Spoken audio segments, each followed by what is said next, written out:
اس کے علاوہ اگر کوئی ان کو اپنے ساتھ گیم یا کسی چیز میں بلانے کے لیے اس کو پکڑتا ہے یا اسے اپنے ساتھ لے جاتا ہے تو ایسے میں بھی یہ اریٹیبل ہو جاتا ہے، یعنی چڑچڑا سا ہو جاتا ہے، یعنی کسی کے ساتھ اس نے نہیں کرنا،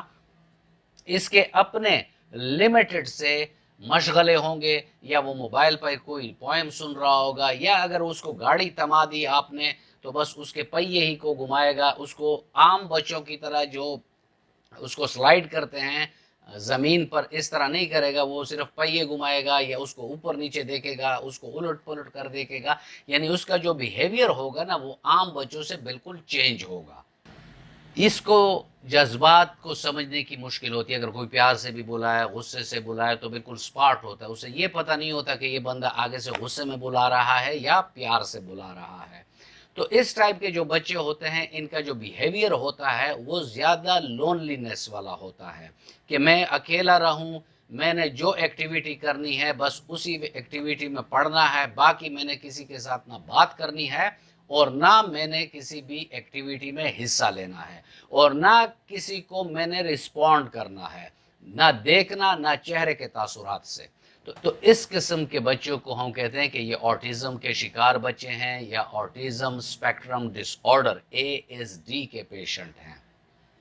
اب ویور ہم چلتے ہیں اور دیکھتے ہیں کہ اس کی وجوہات کیا ہیں، کیا وجوہات ہو سکتی ہیں کہ کوئی بچہ اس طرح بیہیویئر رکھتا ہے۔ اور آج کل تو اگر دیکھیں کہ یہ اس ٹائپ کے بچوں کی مقدار بہت زیادہ ہو گئی، ہر 68 میں سے ایک بچہ آٹزم کا شکار ہو رہا ہے۔ ویورز آٹزم کا جو کازز ہیں اس میں زیادہ جو موسٹ پروبیبل کاز ہے وہ ہے جینیٹک، کہ اگر فیملی میں کوئی اور آٹزم کے پیشنٹس ہیں تو آپ کے فیملی میں وہ بچے آ سکتے ہیں جن کو آٹزم کا مسئلہ ہوگا۔ اس کے علاوہ جو والدین بڑی عمر میں شادی کر لیتے ہیں اور بڑی عمر میں ان کی پریگنینسی ہو جاتے ہیں تو ایسے بچوں میں بھی آٹزم ڈیولپ ہونے کے چانسز ہوتے ہیں۔ اس کے علاوہ اگر پریگنینسی میں کوئی عورت ایسی میڈیسن ہو گئی، شراب ہو گئی، کوئی اور ایسے ٹرانکولائزرز ہو گئی ہیں، مطلب جو سینٹرل اور پیریفرل نروس سسٹم کو ریلیکس کرتی ہیں، جو کہ اکثر لوگ یوز کرتے ہیں، یا والدہ کو اوبیسٹی ہے یا والدہ کو ڈائبٹیز ہے، کوئی ایسی بیماری ہے جس کے لیے وہ متواتر میڈیسن لیتی ہیں، تو ایسے بچوں میں بھی آٹزم کا مسئلہ آ سکتا ہے۔ ویورز علاج میں اور بالخصوص ہومیوپیتھک میں جب بھی آپ کو کوئی ایسا جینیٹیکل مسئلہ نظر آئے تو یہ ایک میں کی پوائنٹ آپ کو بتاتا ہوں جو ہم کلینکلی اس میں کافی ہم نے اس پر ریسرچ بھی کیا ہوا ہے اور پیشنٹ کو دیے بھی ہیں ایسے میڈیسن اور اس کے ایکسیلنٹ ریزلٹ بھی آئے ہیں۔ تو ایسے جو بھی امراض ہوتے ہیں جس میں جینیٹک کاز ہوتا ہے، موراثی بیماریاں ہوتی ہیں، یعنی اس میں جینز لیول پر انوالومنٹس ہوتی ہے، تو ایسے میں آپ سٹارٹ کبھی بھی علامتی ادویات سے نہ لیں۔ ان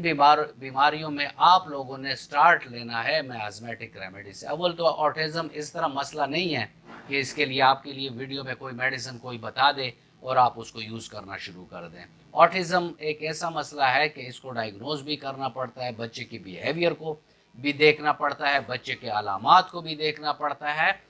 بچے کے میازم کو بھی معلوم کرنا پڑتا ہے، اس کے بعد آپ اس کو میازمیٹک اور علامتی ادویات دے سکتے ہیں۔ اس میں یہ کرنا پڑتا ہے کہ میازم معلوم ہو جائے، اور جتنے کیسز ہمارے کلینکلی ٹرائلز میں آئے ہیں تو اکثریت میں کینسر میازم ان ایسے بچوں کا آٹزم والوں کا آتا ہے۔ جب کینسر میازم آتا ہے تو اس میں فرسٹ دوائی جو ہے وہ کارسینوسم ہے۔ کارسینوسم کی ایک ڈوز آپ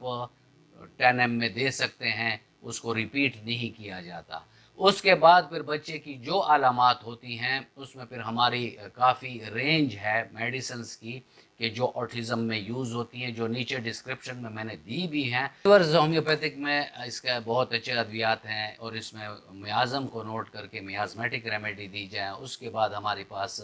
کارسینوسم کے سوا برائٹا کارب ہے، ایتوزا ہے، ایگیریکس ہے، کیلکیریا فوس ہے، ہائیوسائمس ہے، یعنی ان ادویات کی علامات کے مطابق اگر بچے کو پھر ادویات دی جائیں تو بچہ بہت کم ٹائم میں